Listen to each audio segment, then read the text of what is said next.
Bum bum bum bum bum bum bum bum bum bum bum bum. The Peter Dislike Show. Bum bum bum bum bum bum bum.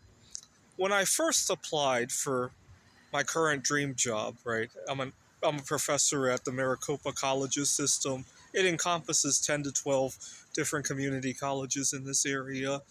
Hardly anybody liked the job for some reason. Well, there's a lot of unpredictability for sure. And I learned that if you take a job that everybody else Peter dislikes, you won't have a whole lot of competition, and you can set your own rules, right? I routinely bend rules that I don't care about, right? So, for example, uh, I'm always late on training materials because I'll get to it when I get to it, right? I don't have to listen to bullshit from the higher ups, right? Actually, it's the students who sometimes cause me to miss out on my life. I had taken a day off, or I had scheduled a day off for an important holiday, and my higher ups would have been okay with it, except that a couple days before the day, I was talking to one of my students at office hours, and I felt guilty about taking the day off, so I canceled it.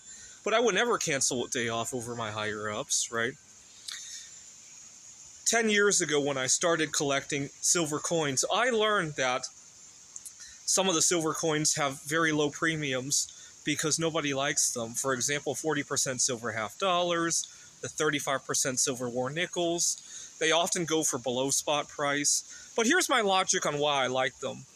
If silver's really going to hit $1,000 an ounce, like I think it will be 10 to 1 to gold at some point, the most important thing is how many ounces of silver you have at that moment, right? The cost of refining the silver is going to be an afterthought if silver is going to become a precious metal at some point in time, right? And so I bought a lot of those war nickels, 40. And if I'm wrong and silver goes down, well, guess what? I also have more coins in general. Imagine tomorrow we wake up silver's $2 an ounce. Those coins are going to be worth much more as collectible value than anything else. Actually, the 40% silver half dollars, you could just spend them at that point, right? You'll have much more in face value than if you bought other coins, right? And so I wasn't concerned about that. I learned that if you go the Peter dislike route, you'll have less competition, you'll pay less for stuff, you'll get more out of what you're doing.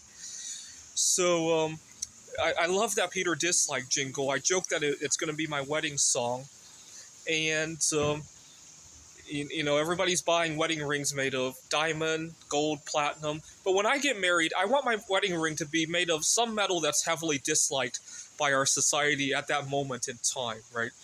So you guys know what metal I would use if I got married today. Now, where it gets tricky is we're supposed to spend 2 months of our income on our wedding ring. If I spent 2 months of my income on a heavily disliked metal, that would be a lot of metal, right?